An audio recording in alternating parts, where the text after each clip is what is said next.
Bueno, de esta manera continuamos en Inversiones del Sur. Como saben, ha llegado el momento de hablar de economía, por eso les quiero presentar a nuestro invitado del día de hoy. Ya lo conocen, ha sido invitado en nuestro programa, un gran economista. Estoy hablando del señor Jorge Pazzi. ¿Cómo estás, Jorge? Bienvenido. Bien, muy bien, muchas gracias por la invitación. No, por favor, al contrario. Jorge, la verdad, bueno, teníamos ganas de invitarte, teníamos ganas de conocer alguna reflexión tuya acerca de lo que está pasando hoy. Durante toda esta semana y también durante la semana pasada, hemos visto cómo lo que se llamó la foto de Olivos, ha generado controversias realmente importantes, que más allá de la discusión política, me parece que lo importante tiene que ver justamente con la crisis de confianza que ha generado el propio presidente para con su figura, para con su gobierno, y todo el mundo sabe cómo influye la confianza y las expectativas dentro de la economía.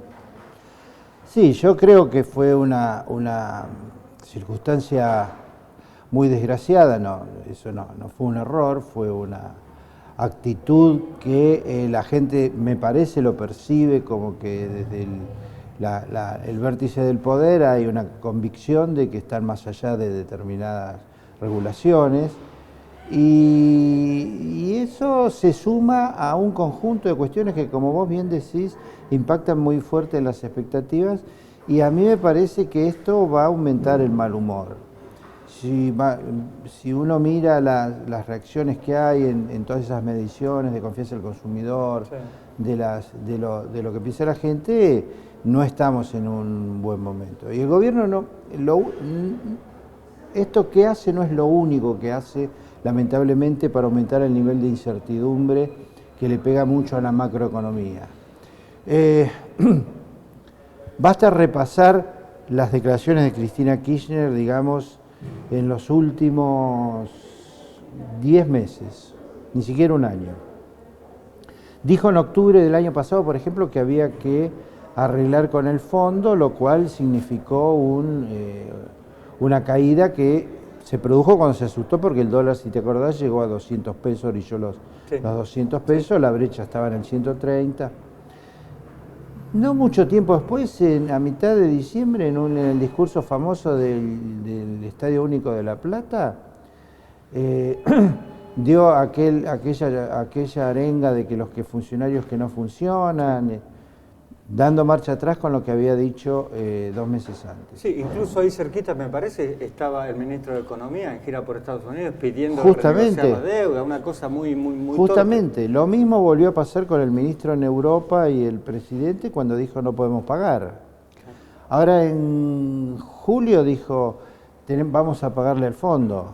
Digo, ese tipo de cosas, y sobre todo el debilitamiento y el fuego amigo al ministro Guzmán, que parece querer introducir cierta racionalidad en el discurso económico del gobierno, son, como vos decís, cosas que le hacen muy mal a una economía que tiene que bajar la incertidumbre. Vos pensá, Mariano, que esta es una economía que logró hace un año prácticamente reestructurar su deuda con los privados. ¿Qué quiere decir? Que a los privados que tenían títulos de la deuda argentina, que no se iban a poder pagar, se los cambiaron por nuevos títulos. Normalmente cuando pasa eso, el riesgo país, que es la medida de la incertidumbre que tienen los inversores con respecto a la economía, se derrumba.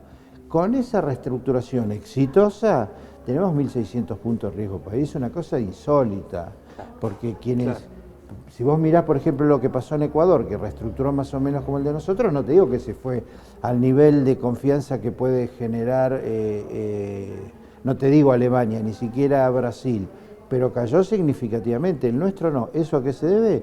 A la incertidumbre macroeconómica que se origina, como vos decís, desde la política. Jorge, si seguimos hablando de incertidumbre, a mí me cuesta entender qué es lo que están pensando. Sé que están pensando algo, porque la verdad es que uno ve que todas las acciones tienen que ver con llegar a las elecciones.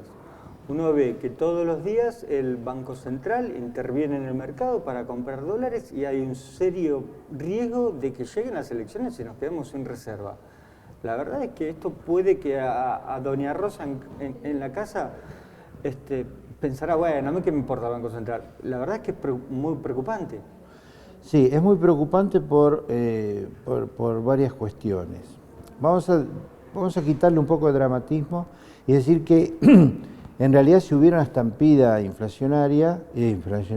cambiaria, el Banco Central no la podría tener. Eso es posible, pero en mi opinión es altamente improbable. El banco, como vos decís, recompuso por una excepcional liquidación de divisas del campo, por el aumento de la soja, que hace un año valía 300, llegó a valer 600 y ahora orilla los 500, que fue su primer billete premiado. El segundo fue los derechos especiales de giro que le dio los DEC, que le dio el Fondo Monetario Internacional. A favor de eso generó un poder de fuego que se está debilitando por su intervención de 20-25 millones de dólares todos los días para tratar que la brecha no se le agrande. Entonces, ¿qué hace el gobierno? En mi opinión, tiene 3 ideas en la cabeza hasta el 14 de noviembre. Poner plata en el bolsillo de la gente, vacunar lo más que pueda y que no se le mueva el dólar. Esos son los 3 objetivos básicos. Con eso esperan llegar a noviembre, porque además decidió atravesar esto sin un acuerdo con el fondo. Después del 14 de noviembre es absolutamente imprescindible un acuerdo con el fondo si es que no quieren tener un evento disruptivo muy fuerte en la economía, con un cambio de régimen inflacionario, con una aceleración inflacionaria.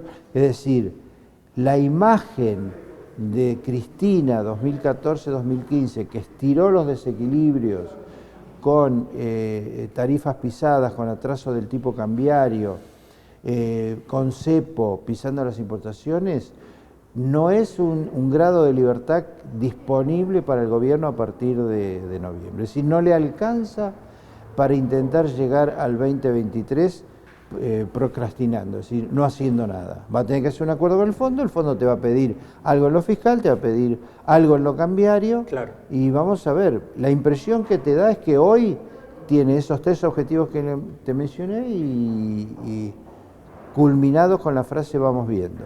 Jorge, para ir terminando, quiero señalar algo que, bueno, justamente mencionaste vos, tiene que ver con llegar hasta las elecciones poniendo plata en el bolsillo de la gente. Bueno, la verdad es que si se consiguiera ese dinero de una manera genuina, bienvenido, todos aplaudimos. Ahora, el problema me parece que tiene que ver justamente con una emisión descontrolada que la verdad lo único que está haciendo es desvalorizar el peso, porque por más que se reparta dinero, cada día te alcanza para menos. La gente está muy preocupada con eso. Sí, porque va a haber una aceleración inflacionaria. Vos fijate que Guzmán, sin decirlo, hizo un ajuste bastante significativo en el primer semestre del año. El grueso del ajuste lo hizo por el lado de los gastos y por el lado de los ingresos. En los ingresos fue, como te digo, fortuito. Por ejemplo, esto que hablábamos del aumento de las exportaciones de soja y de trigo como consecuencia del aumento de las commodities en el mercado internacional, generó más retenciones. Eso le generó mayores ingresos. Y tuvo además medio punto más del producto de la recaudación del impuesto a las grandes fortunas.